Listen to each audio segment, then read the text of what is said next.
buenas tardes, muchas gracias por sintonizarnos. Mi nombre es Patricia Salinas y en nombre de Fondo Ventura, Editorial Almadía y la proveedora escolar, les doy la bienvenida a la edición número 40 de la FIL Oaxaca. Estamos iniciando la mesa Esculpir lo Imaginario, donde nos acompañan grandes voces de la literatura latinoamericana. Le doy la bienvenida a Mariana Enríquez, a Luis Chávez, Alejandro Zambra y Luis Negrón. Mariana Enríquez es periodista, editora y docente. Ha escrito novelas, cuentos, relatos de viajes y perfiles. En Editorial Anagrama han aparecido sus colecciones de cuentos Los peligros de fumar en la cama y Las cosas que perdimos en el fuego, que fue publicada en 20 países y galardonada en 2017 con el Premio Ciudad de Barcelona, así como su novela más reciente, Nuestra parte de la noche. Luis Chávez es uno de los escritores más importantes de Costa Rica. Su obra incluye poesía, narrativa y crónica. Publicó, entre otros, los libros de poesía Los animales que imaginamos, que obtuvo el Premio Hispanoamericano Sor Juana Inés de la Cruz en 1997, Chant Marshall, 2005, que obtuvo el Premio Fray Luis de León en España, y la antología La máquina de hacer niebla, que obtuvo el Premio Nacional de Poesía de Costa Rica en 2012. De narrativa y crónica ha publicado 300 páginas, el Mundial 2010, Apuntes, y la novela Salvapantallas. Alejandro Zambra ha publicado, además de libros de poesía, las novelas Bonsai, La vida privada de los árboles, Formas de volver a casa, el libro de relatos Mis documentos y las recopilaciones de crónicas y ensayos No leer y Tema libre. Sus novelas han sido traducidas a 20 idiomas y relatos suyos han aparecido en revistas como The New Yorker, The Paris Review, Granta, Tin House, Harper's y McSweeney's. Luis Negrón es autor de la colección de relatos cortos Mundo Cruel, publicado en 2010. Desde entonces, además de tener 5 ediciones en español, en 2014 fue el primer libro en lengua no inglesa en ganar el premio Lambda, el más importante de la literatura LGBT. También es editor, junto con David Caleb y Moisés Agosto, de la antología Los otros cuerpos, de autores LGBT puertorriqueños. Bienvenidos, muchas gracias por acompañarnos a esta edición de la Filo Oaxaca. Invitamos a todos quienes nos escuchan que por favor dejen sus preguntas en la sección de comentarios de esta transmisión. El objetivo de la mesa es que los invitados dialoguen sobre el papel de la imaginación en la escritura literaria y sobre cómo funciona en los diferentes géneros en los que cada uno de ellos incursiona. Entonces, bueno, los dejo con nuestros invitados para que nos cuenten qué piensan, en qué consiste la imaginación en el acto de escribir y cómo funciona en su propia obra. Por favor, les dejo con nuestros invitados. Bueno, si quieren empiezo yo, pero por una tontería, que es que como yo escribo, les cuento a los que me están escuchando y a mis compañeros acá que no tienen por qué conocer lo que hago. Como escribo género, en general, escribo terror y fantástico, lo que yo hago se considera literatura de la imaginación, ¿no? Pero yo también soy periodista y también escribo realismo y escribo crónica, y ustedes saben que yo no encuentro el procedimiento demasiado diferente. O sea, quiero decir, el procedimiento para mí, de tener que elegir qué palabras usar en un párrafo, qué, digamos, hacia dónde me va a llevar determinada, ya no solamente un personaje, sino de determinada forma de organizar el lenguaje en un texto. Para mí eso es usar la imaginación.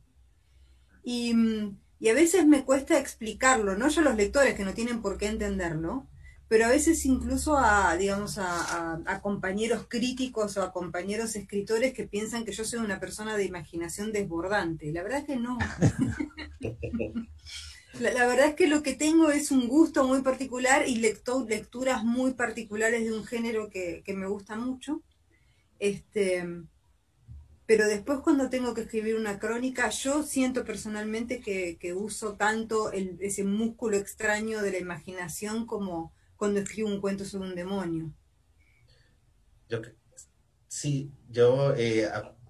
a partir de eso que dice Mariana y pensando en las pautas que teníamos, ¿no? Antes de llegar aquí, que hace unos días nos había enviado Patricia, y estaba esta contraposición de imaginar y lo realista, ¿no? Y que si en lo realista, de hecho dice que si esa transfiguración de lo imaginario también está presente en los géneros realistas, y venía realista entre comillas, de hecho, ¿no? En la pauta. y pensaba, bueno, justamente eso que decía Mariana, que digamos, yo no he escrito, digamos, fantasía o género terror, así como decía Mariana, pero igual en la crónica en la poesía que tiene esta, qué sé yo, este yo, hay un yo, una voz narradora desde un yo en general, no siempre, incluso ahí o en textos más autobiográficos, eh, yo creo que siempre está ese factor, ¿no? De la imaginación, de cómo se acomoda eso, de qué se altera para que eso funcione. Y pensaba también, cuando leí esa pauta hace unos días, algo que leí que Alejandro, que Zambra escribió a propósito de un libro de Ale Costamaña, que decía algo muy lindo, que era, no me acuerdo exactamente las palabras, pero que en la lectura, mientras uno leía y se sumergía, ¿no? en esa literatura de Costamaña, sucedía algo que era muy valioso, que era de las cosas más valiosas, decía Zambra para él, que es que en un momento la realidad era esa, la del libro, la de lo que estaba sucediendo a esos personajes, a esas personas ahí, y que la vida real, lo que estaba fuera del libro era lo que no, lo imaginario, lo que no era real. Por ahí va la cosa, y lo asocié porque es eso, o sea, creo que siempre está presente esto para usar el título de la mesa, de esculpir lo imaginario, incluso en lo más apegado a una, digamos, a esa otra realidad.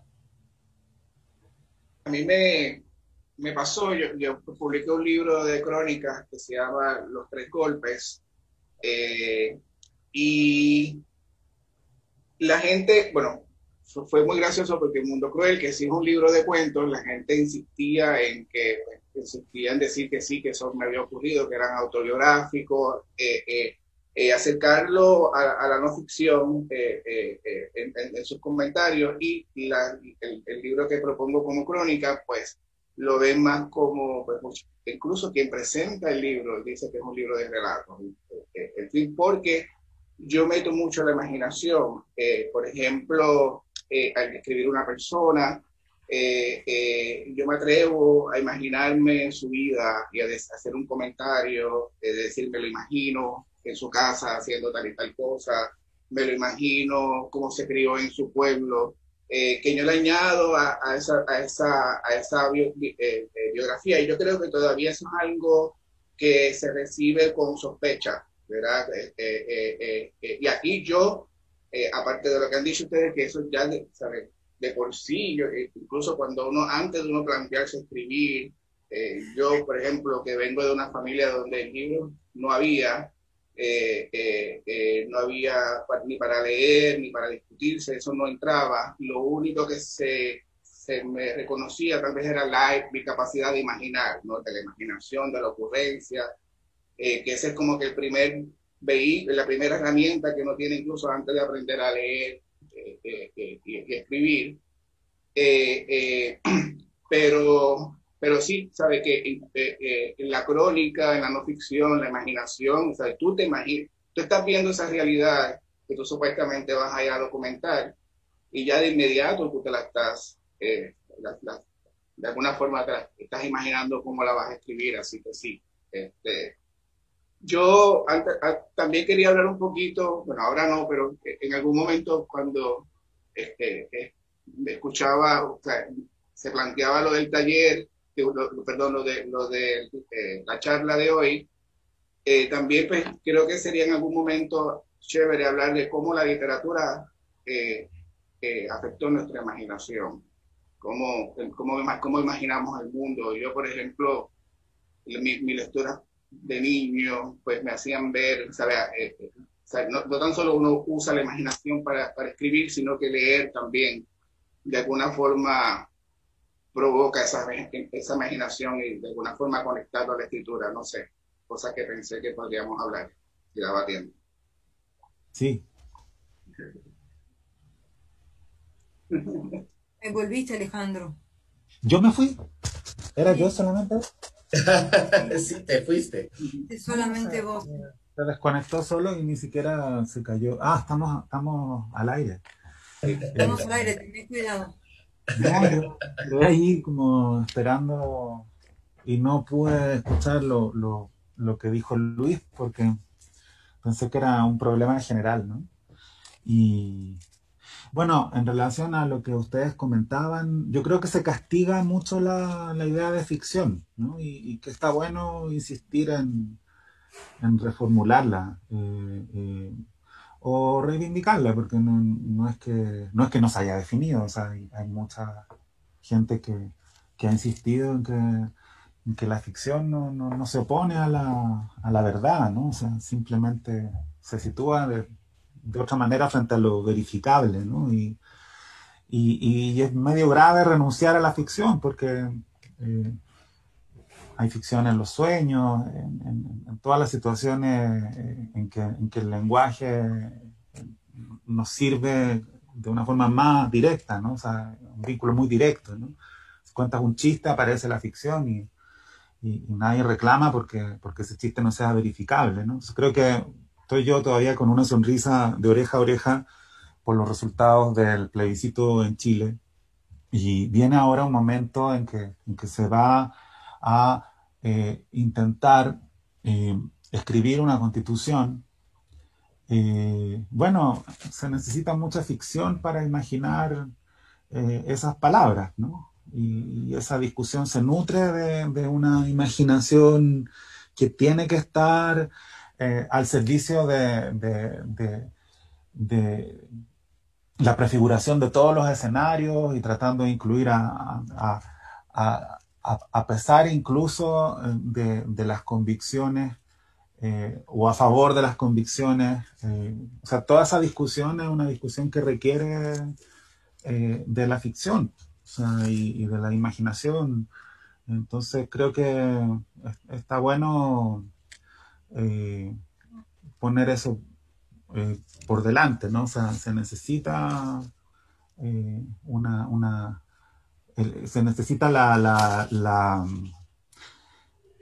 se necesita el ejemplo, ¿no? O sea, el ejemplo tiene siempre una desviación de la ley, de la norma, ¿no? O sea, entonces, por ahí la literatura lo consigue, ¿no? También quería decir otras cosas, pero las puedo decir después. Yo pensaba justo con eso que acaba de decir Alejandro, de lo de realidad, y vuelvo al término este que venía, entre comillas, en las pautas que nos enviaron hace unos días, realista, ¿no? Entre comillas. Que la realidad, o sea, dependiendo de cómo estemos hablando sobre esto, del concepto de realidad, también es un concepto de clausura, ¿no? Y es esta cosa así de los que no quieren que nada cambie, el eslogan es, bueno, pero las cosas son así. Y así son las cosas y esta es la realidad y hay que ser realistas, ¿no? Es más, hay que ser realistas, ¿no? Cuando te quieren bajar de algún lugar, cuando estás proponiendo algo, cuando estás resistiendo a algo, cuando estás en contra de algo, de cómo es, de cómo ha sido, de cómo viene siendo por mucho tiempo, ese argumento, ese eslogan, no, bueno, pero es así, hay que ser realistas. Bueno, ahí entraría desde otro lugar más interesante el concepto de la ficción o de imaginar o de, bueno, pues no, que sea así no quiere decir que tenga que ser así para siempre, ¿no? Y ahí está el poder de la imaginación, de ficcionar otra posibilidad de algo. Y al revés también hay algo que es de imaginarte algo, la otra forma de bajarte es no seas fantasioso. También, por imaginar tanto de una vez, pa. No seas fantasioso. Y es curioso digamos, la percepción de negatividad yo creo que está muy asociada también al entretenimiento, como si eso fuera una cosa mala y como si además solo pudiera entretenerte, lo que es también muy imaginativo, por usarlo en términos de que sabemos de lo que estamos hablando. Hay gente que se entretiene viendo, qué sé yo, viendo solamente, el entretenimiento no tiene que ver con ese tipo de cuestiones como más barrocas. Hay gente que se entretiene viendo solo no ficción, quiero decir. Y hay momentos en que también el entretenimiento es súper necesario. Me quedé pensando en lo que dijo Luis, te cuento, Ale, cuando no estabas. Luis habló de la imaginación en el momento de leer también. Y me llegó un poco cuando yo empecé a leer. Yo empecé a leer muy chica. En mi casa había muchos libros, tendría 6, 7 años, yo menos a lo mejor. Mi madre se jacta todavía de que aprendí a leer antes de ir a la escuela, cosa que creo que es mentira, pero bueno, ella es muy fantasiosa justamente. Y yo recuerdo, vivía en un suburbio industrial muy feo que se llama Lanús, perdónenme los lanusenses, pero es feo, y era la dictadura, ¿no? Entonces, incluso para hacer un cumpleaños, por ejemplo, para hacer una fiesta de mi cumpleaños de 6 años o de 7 años, había que pedir permiso en la comisaría, y si el comisario estaba medio loco te decía que no, entonces no había fiesta, y si habían contratado un payaso había que no contratar. Quiero decir, era una vida muy hostil para un chico. Y yo en los libros encontré justamente eso, lo que necesitaba, que era escapismo, entretenimiento, imaginación, o sea, lo que necesitaba hasta en un nivel de supervivencia básico. No estoy como sobredramatizando las cosas, porque yo no me daba mucha cuenta de lo que pasaba, solamente me daba cuenta de que no, qué sé yo, que podrían ser más divertida y fácil la vida y no estaba tan bueno, digamos. Después me di cuenta de la tragedia del terrorismo de Estado, digamos, pero en ese momento era como una percepción más doméstica y personal, digamos, pero en ese momento yo necesitaba a Tom Sawyer, quiero decir. Lo necesitaba en el sentido más elemental de necesitarlo, quiero decir, ¿no? O sea, necesitaba un chico que podía salir, que se metía dentro de una cueva, que se iba por el Mississippi, que tenía sus amigos, digamos como que podía ser un tipo de vida que yo no, por cuestiones económicas y por cuestiones políticas y etcétera. Pero yo no lo sabía eso, quiero decir, yo no sabía que eran cuestiones económicas y políticas, yo pensaba que era así. Y la lectura tiene ese efecto que quiero decir, o sea, creo que en el proceso también no es solamente, no estamos hablando creo solamente de escritura, sino que estamos hablando de ese proceso doble. A mí todavía leer algo que me gusta mucho me dan ganas de escribir. O sea, también funciona así la imaginación, me parece. Es un proceso, para mí leer y escribir es un proceso único. O sea, es el mismo, no hay no son dos procesos diferentes. Cuando acá, por ejemplo, la imaginación y la infancia, yo, por ejemplo, vengo del campo, nosotros tenemos una idea del Caribe, de que es todo, hay mucho ruido, de que todo es así, baile, música, todo el tiempo, y sí, eso es cierto, pero aunque es una isla súper pequeña, nosotros no sabemos que somos pequeños, nos imaginamos grandes. Por ejemplo, aquí un viaje de 3 horas es un viaje que tú tienes que dormir, porque imagínate cómo es un viaje larguísimo para nosotros, es como ir de Nueva York a California, porque la isla se corre completa en 8 horas, para que tengan una idea, carro, ¿no? Así que yo vengo del campo, es una familia muy con mucho miedo siempre imaginar, ¿verdad? Yo creo que imaginar es como que imaginarte una vida mejor, imaginarte, o sea, si te imaginabas una vida mejor, significaba que tú te piensas mejor que nosotros, o era como siempre la imaginación era un reto, pero incluso cuando cae a mí una biblioteca que abren al principio de los 80 en mi pueblo, era bien difícil conseguir libros, les digo, pues ahí tengo acceso a libros y me doy cuenta entonces de que la curiosidad intelectual es buena, de que leer puede ser interesante, de que hablar y expresarse, las palabras no solamente están para callarlas, que era la relación más importante que teníamos nosotros con la palabra, que era mucho silencio, no digas nada, cállate, no te metas en problemas. Era como si viviéramos a una dictadura también, que no era el caso, pero era como impuesto, ¿verdad? Por ese silencio del campo.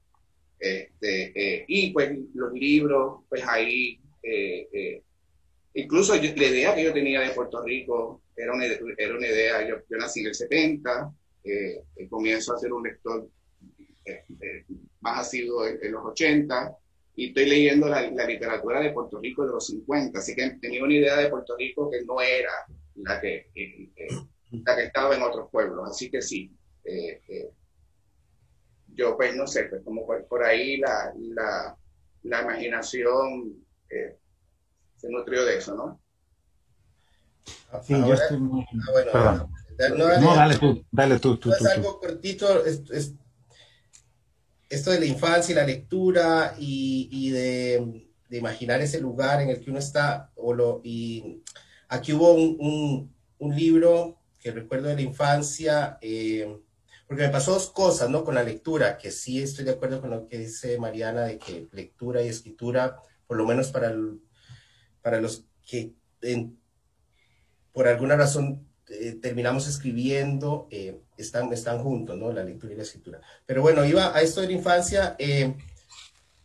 Un libro de Carlos Luis Fallas, un escritor costarricense, que se llama Marcos Ramírez, que vendría a ser como un Tom Sawyer o un Huckleberry Finn de aquí, ¿no? Como una novela, ¿no? De crecimiento de este chico.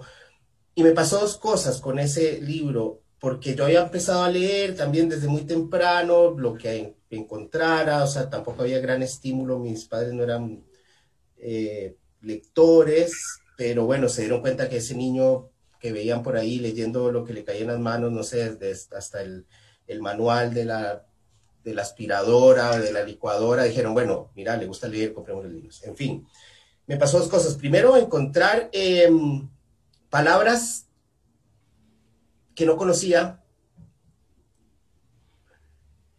aprender palabras, ¿no? O sea, que usaban para un mismo objeto o una misma prenda, usaban otra palabra. Eso, por alguna razón, me causaba fascinación. Pero luego, cuando leo este libro que se llama Marcos Ramírez, también me fascinó encontrar mi lenguaje o el lenguaje de mi lugar ahí, en esa literatura, ¿no? Mira, también se puede hacer esto de estas cosas, estos libros o estas historias con el lenguaje de aquí.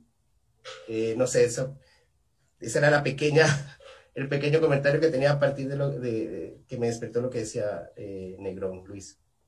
Dale. Sí, no, yo no tengo mucho o sea, lo entiendo desde el mismo lugar y sí, pues leer y escribir son lo mismo y es tristísimo que haya que recordarlo, ¿no?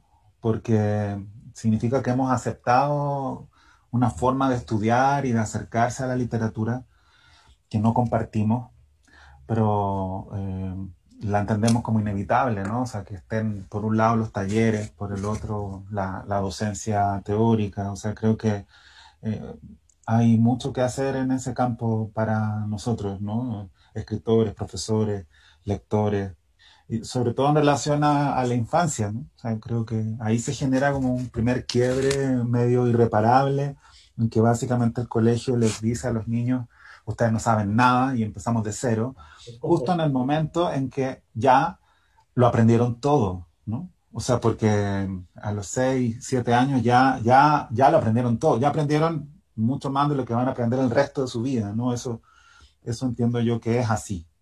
Al menos los primeros 3 años de vida nunca vas a aprender más que esos primeros 3 años, ¿no? Entonces, todo ese conocimiento, muchos sistemas lo echan a la basura directamente, ¿no? Entonces te empiezan a decir, mira, esto es la poesía, ¿no? No tiene nada que ver con nada que tú conozcas, ¿no? No tiene que ver con las canciones que te gustan, no tiene que ver con los libros que te gustan, es otra cosa que se llama poesía y que se hace así y asá. Y con la narrativa pasa lo mismo, pues le dicen, mira, este es un cuento, bla, bla, bla, y estos son los autores, está asociado esto al libro.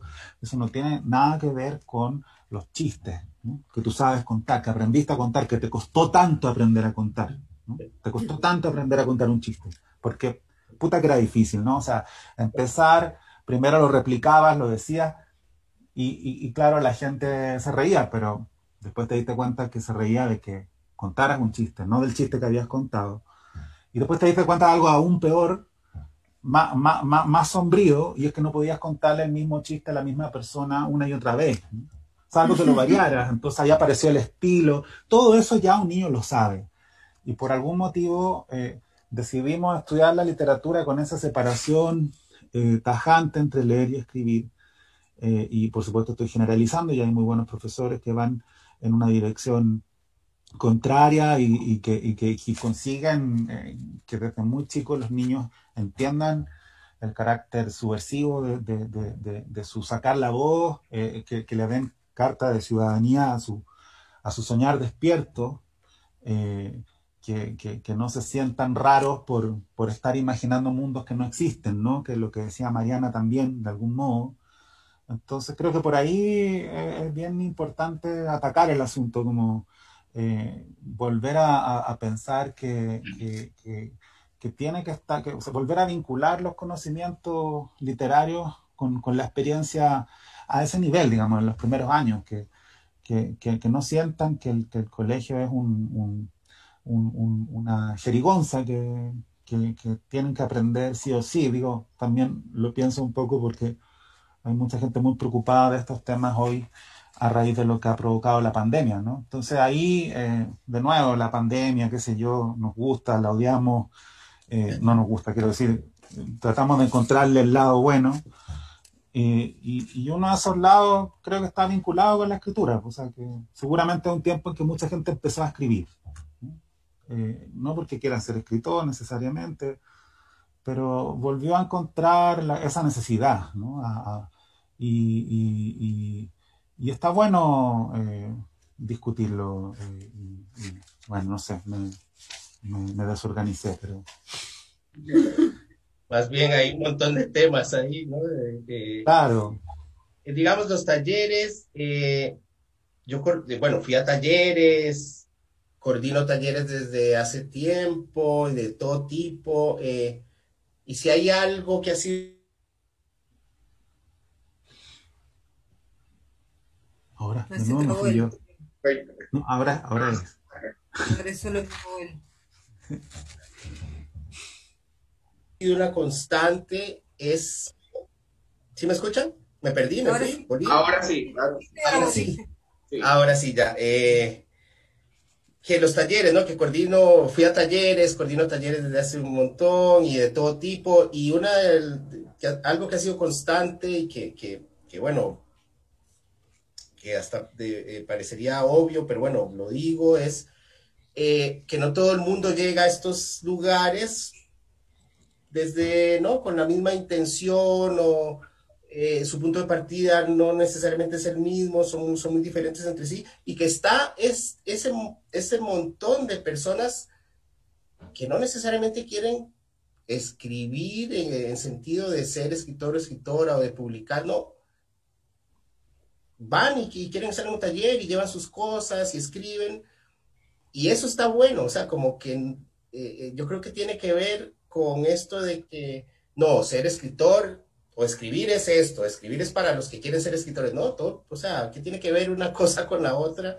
y se desestimula eso desde muy temprano, me parece, igual que, qué sé yo, la pintura, ¿por qué te dan clases de pintura, o sea, de artes plásticas hasta cierto momento, y ya luego no, porque no, ya entonces solo sí vas a estudiar artes plásticas, seguís con, digo, no sé, la música, todo eso está como muy relacionado, ¿no? Podría decir también, por ejemplo, hablando un poquito de cómo utilizamos, volviendo a lo de cómo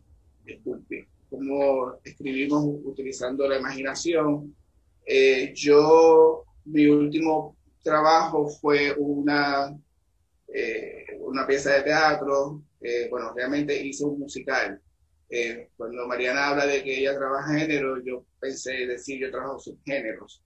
Me gusta el melodrama, me gusta siempre el riesgo de escribir un musical, de un melodrama, es que la gente te tome literal, ¿sabes? Que era porque uno sí está hablando de otras cosas.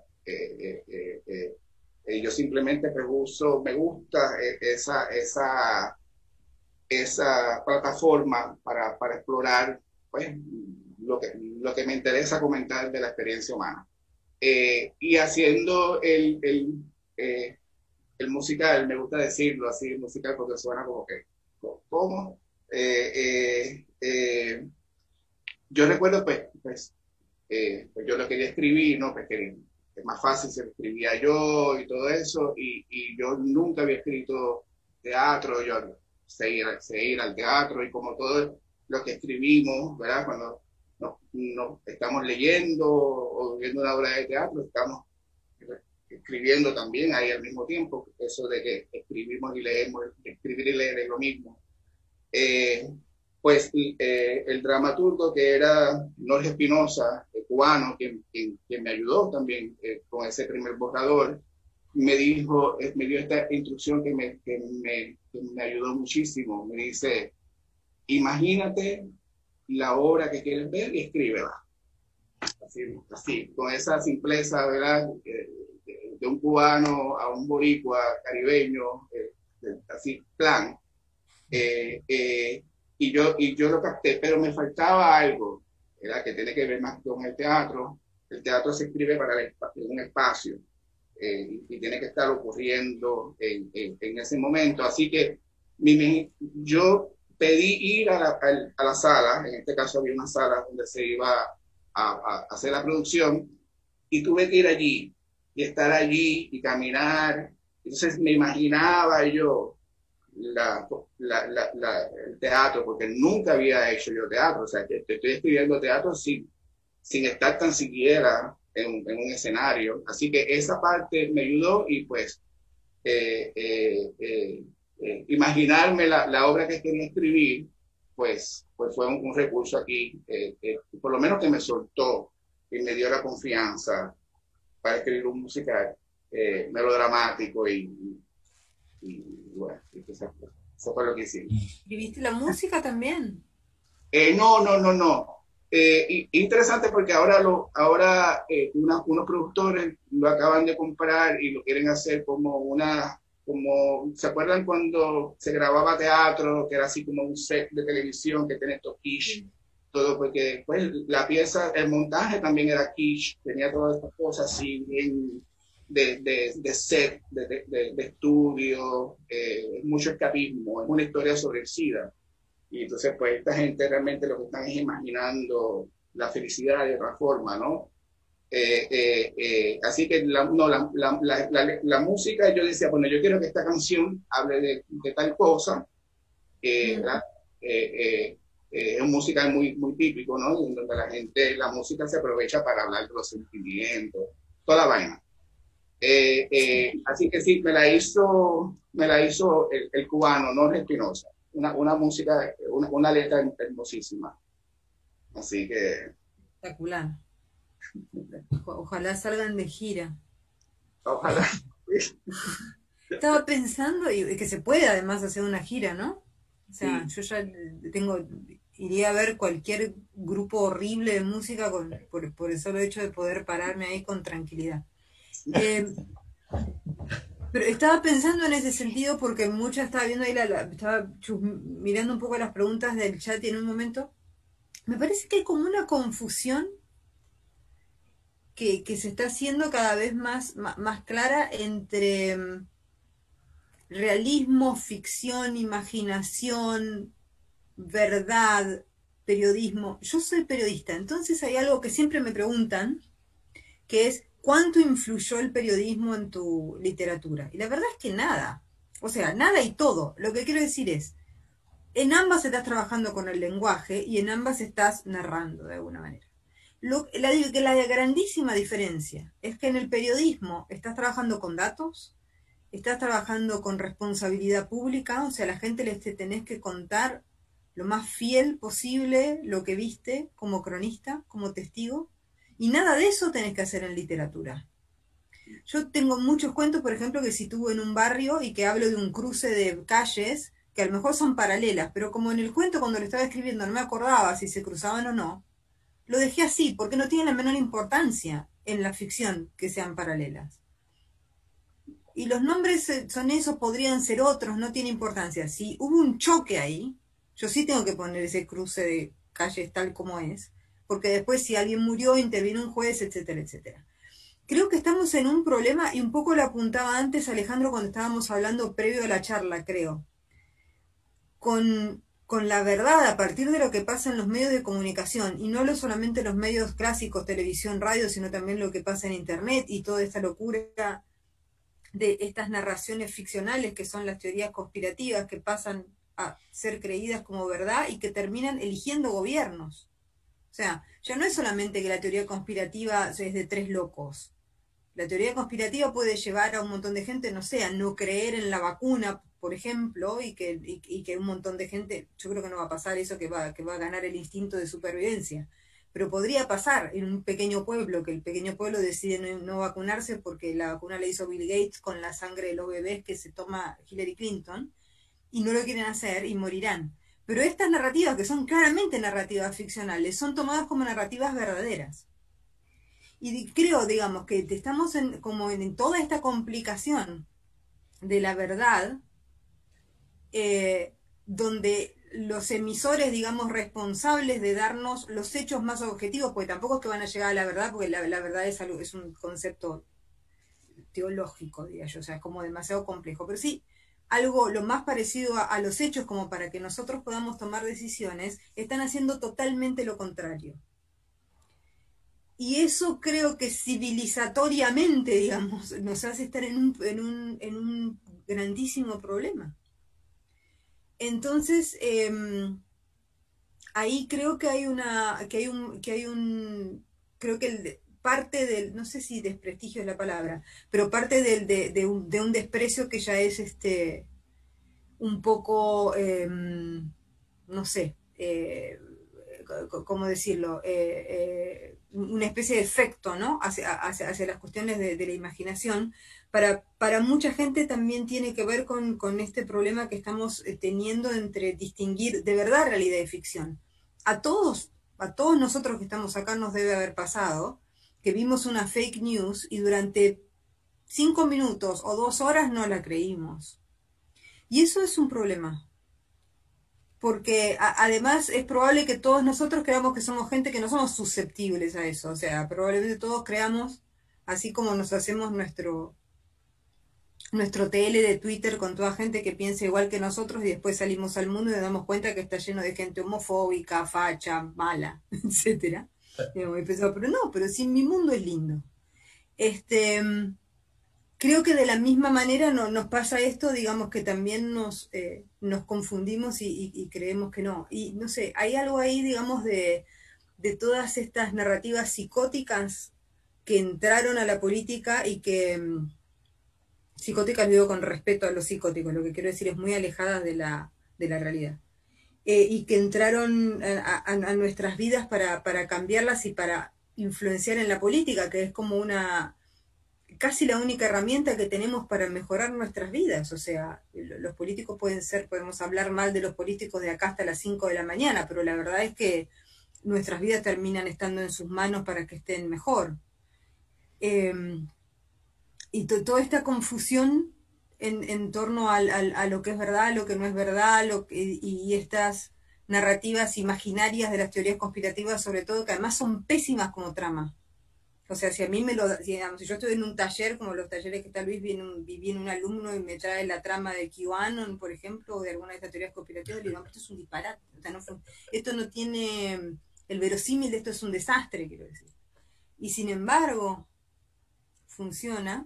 A mí es algo que me preocupa particularmente. Yo diría que a veces me preocupa más que la pandemia. La pandemia me preocupa inmediatamente, afectivamente, diría, ¿no? O sea, no quiero enfermarme, no quiero que se enferme la gente que quiero, no quiero ver situaciones muy trágicas, así tipo muertos en la calle, o sea, quiero decir, en ese sentido. Pero a largo plazo y en un sentido más, no sé, menos emocional, diría, me preocupa mucho este tipo de confusión entre lo que es cierto y lo que no. Y vos, Mariana, más bien me genera preguntas. lo primero que me genera es pregunta, lo que estás diciendo. Vos que trabajaste o que sos periodista y dedicaste muchos años al periodismo, a trabajar, no, o sea, el trabajo duro de periodista,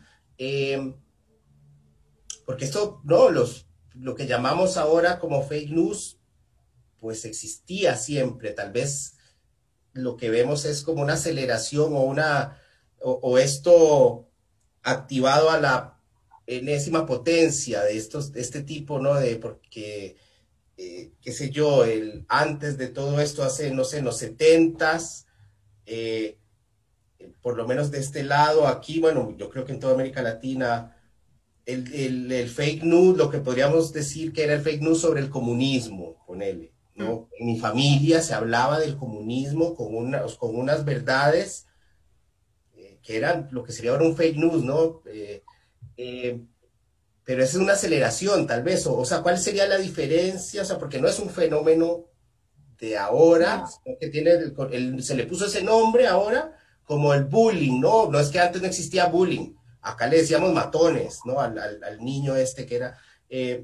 pero, digamos, desde el periodismo, ¿vos cómo lo ves eso? Sí, o sea, ¿cuál es la diferencia? ¿Que es ahora una avalancha o que las plataformas permiten que se propague con mayor velocidad? Creo que la plataforma, primero, que la plataforma permite que se propague con más velocidad y que esté mucho más, y que sea mucho más difícil el evitar que ingrese en tu vida. Quiero decir, porque llega a tu teléfono, porque, claro, porque hay una penetración de otro tipo, quiero decir. Y además hay más. Lo que quiero decir cuando hay más es como, yo todavía tengo tíos que creen no sé, que el comunismo es el mal, digamos, pero medio que queda ahí. Pero es lo que pasa ahora, si incluso ves las plataformas de donde sale esto, es muy específico. Es muy específico, es muy nombre y apellido, pasó esto, tiene muchísimo detalle, o sea, tiene está en algún sentido es más sofisticado y por lo tanto es más difícil de desarmar, digamos. Y además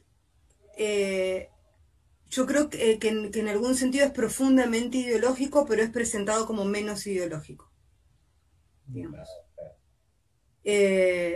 Algunas de las fake nuestras eran profundamente ideológicas. O sea, por ejemplo, en un diario argentino un crimen de un militante armado aparecía como si fuese un crimen digamos, un crimen de crimen, digamos, un robo.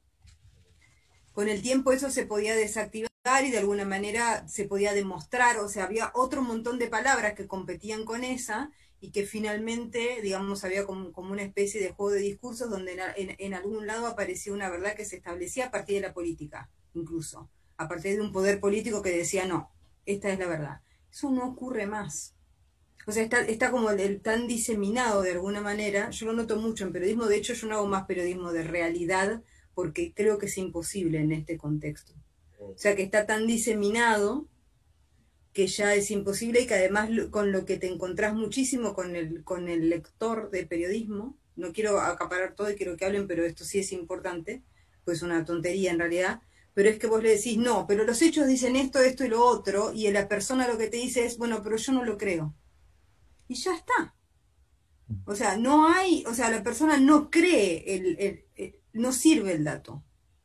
Se terminó. O sea, y si se convierte, al convertirse en una cuestión de fe, pero no es una fe, sino son miles, yo lo encuentro muy complicado ejercer en este momento la información, quiero decir, para la gente. Sí. Y bueno, nada, eso es una cosa que me preocupa. Yo creo que se ha vuelto cada vez más difícil informarse y cada vez parece más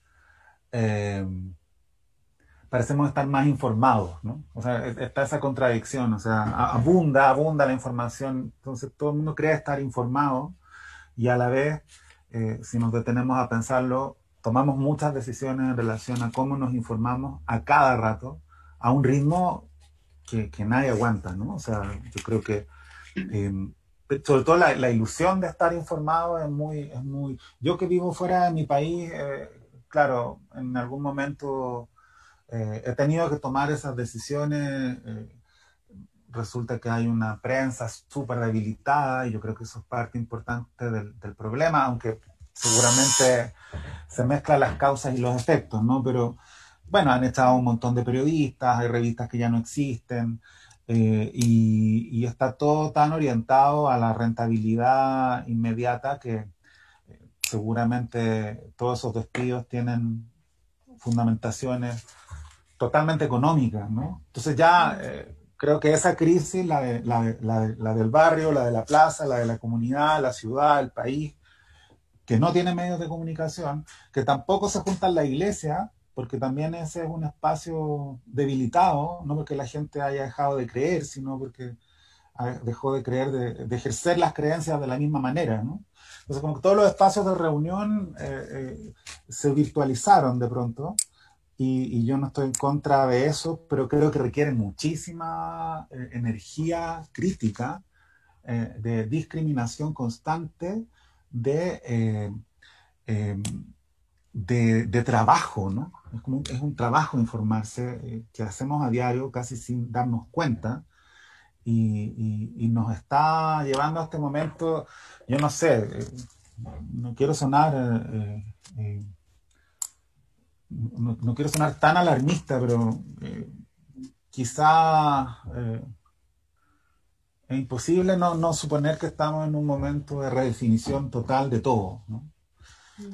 Incluyendo cambio climático y partiendo de este momento tan extraño en el que estamos, y luego nuestra reflexión respecto de cómo protestar, cuál es la noción de cambio a la que adherimos, qué podemos hacer nosotros en concreto, como agentes, ya sea como profesores, como escritores, como padres, como cualquiera sea nuestro rol. Entonces sí creo que es muy importante esa conciencia. A mí me pasa algo paradójico, y que tengo mucha conciencia de la crisis, y creo que está todo en posición de ser reformulado, y a la vez tengo muchísima más energía que antes, no sé por qué, ¿no? O sea, me parece que todo es más difícil, y que tengo más capacidad para enfrentarlo, ¿no? Pero no creo que pueda generalizar a partir de ese sentimiento mío. Y creo que es súper importante transmitir, como decía Mariana, esos énfasis, ¿no? O sea, ¿qué pasa? Que la discusión ya no puede progresar a través de argumentos, ¿no?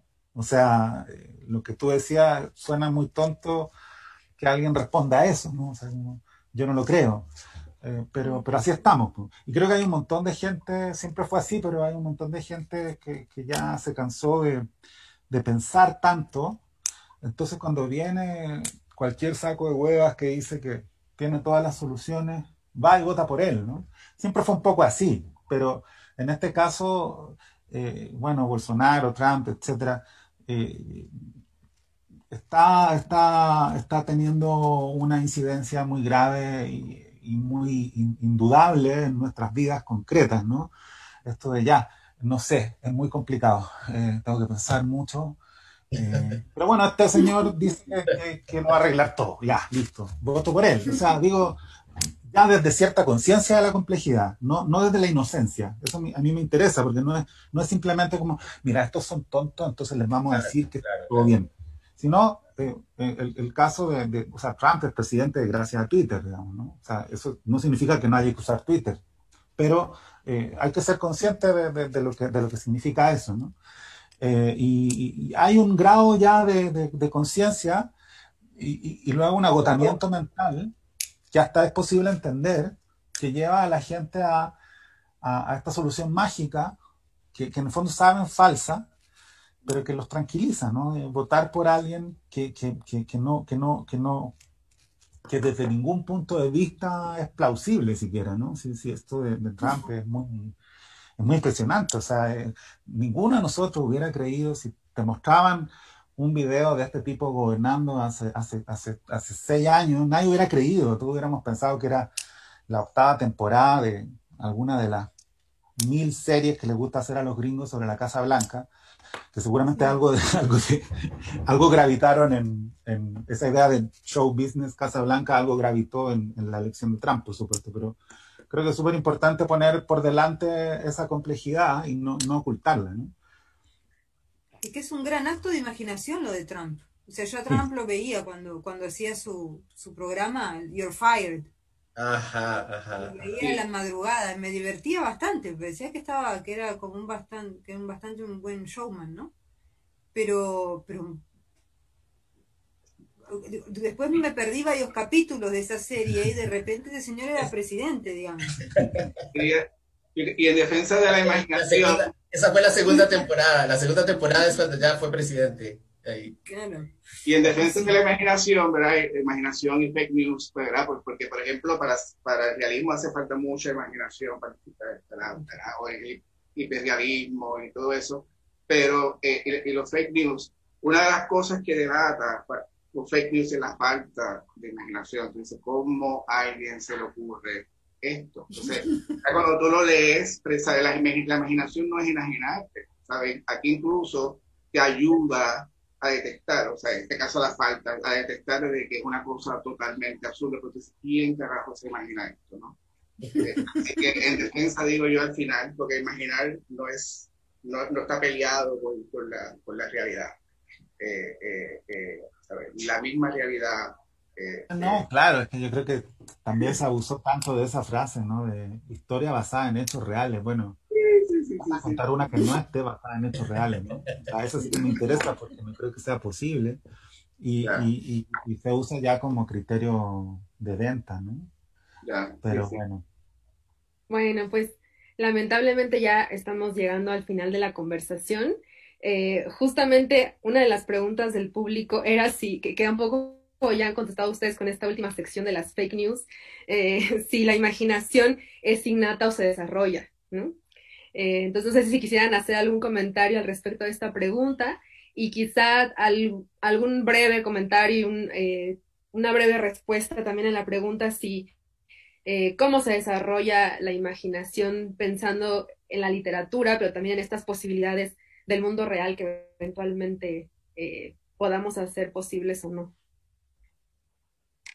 Oye, puede haber, pero yo contesto cortito, pero puede haber una respuesta, por supuesto, mayor propiedad desde la ciencia, pero yo que tengo un hijo muy chiquito, ven esa gente que siempre habla de sus hijos y que pareciera que solo puede hablar, se habla de sus hijos, bueno, yo soy una de esas personas ahora.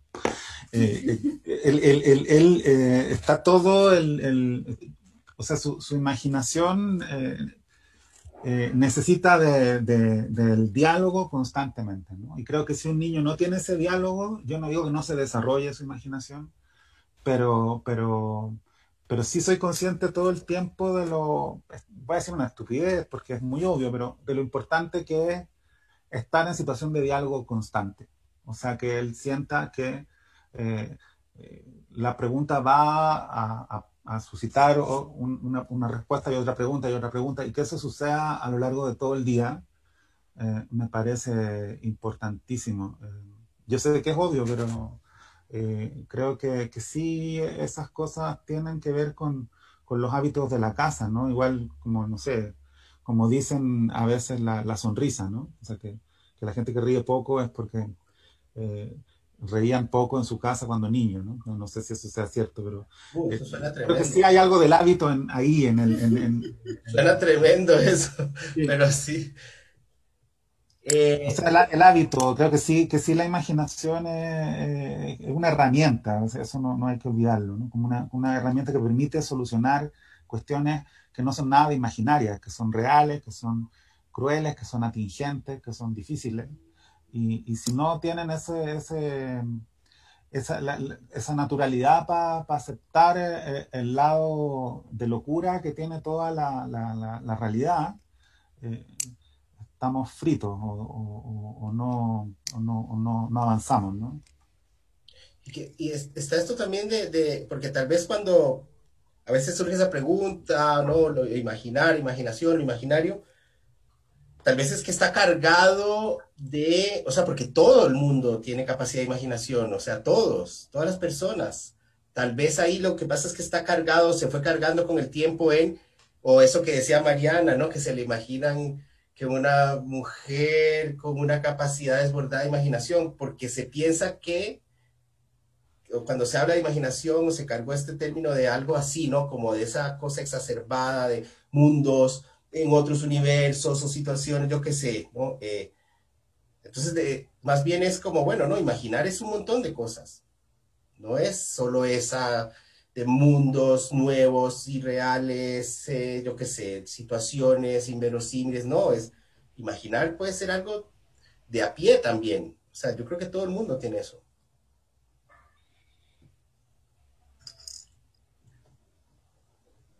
Yo creo que imaginar en el realismo, y con esto termino, es lo más difícil de todo casi. O sea, realmente para mí, a mí personalmente que trabajo mucho, me cuesta a veces más imaginarme un buen vestido, o sea, en el realismo, ¿no? Y cómo le quedaría un buen vestido y cómo, digamos, cómo se llamaba esto, era un pespunte, cómo es, digamos, porque como yo soy un poco que no le doy importancia a esas cosas, no, en serio. O sea, hay algo, digamos, de que tiene el realismo que a veces es más difícil que una batalla, ¿no? Porque además una batalla tenés la complicidad del lector que entró ahí y dijo, bueno, ahora hay una batalla intergaláctica, chau. O sea, nadie va a estar cuestionándote cómo está planteada tu batalla intergaláctica. Pero si vos decís que un vestido estilo isabelino y lo describís y resulta que es un vestido de flapper, bueno, no. Quiero decir, el realismo tiene cosas bastante, para mí, bastante más. A mí me cuesta un poco más, sinceramente les digo, ese tipo de detalle.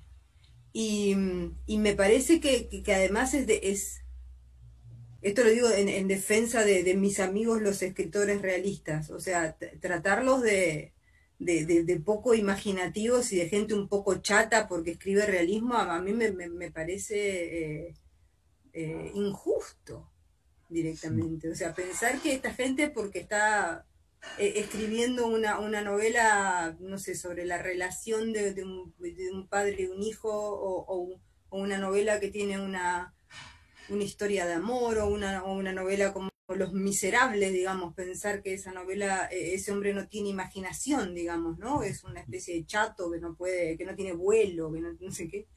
Es injusto, o sea, es injusto y es un poco, no sé, creo que habla que te termina hablando mal de nosotros, ¿no? O sea, de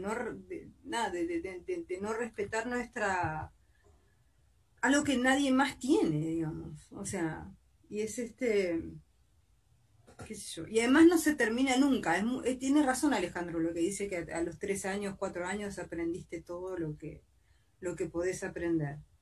Pero lo que sí te pasa todos los días, creo, hasta el final de tu vida es que te podés sorprender, es que puedes tener curiosidad. Quizás no aprendas mucho más, pero sí podés tener curiosidad por cosas, y decir, ay, me interesa eso, ay, me interesa lo otro, ay, me interesa aquello. Y todo eso es un camino que te lleva a imaginar posibilidades, digamos. Nada, podría añadir lo que decía, o sea, la imaginación no te limita, o sea, no te pelea con, de nuevo, yo he escrito crónica, teatro, musical, que les dije, pues, melodrama, hiperrealismo, y una vez uno comienza a leer, uno comienza a escribir, pues se activa la imaginación. Eso es muy obvio, pero pues, para repetirlo y tenerlo claro. Bueno, pues muchísimas gracias a todos, el tiempo ya se nos terminó. Agradecemos a Mariana, a Luis, a Alejandro, a Luis por esta gran conversación y por formar parte de la Filo, y les invitamos a todos a que sigan todavía los eventos que restan este fin de semana todavía de la Filo, y pueden comprar los libros de los autores que estuvieron hoy conversando en el Marketplace. Bueno, muchísimas gracias por esta conversación. La disfrutamos muchísimo. Gracias a usted, más bien. Gracias por la invitación y Gracias. gracias por... Gracias. Chao, Gracias. chao. Adiós. Chao.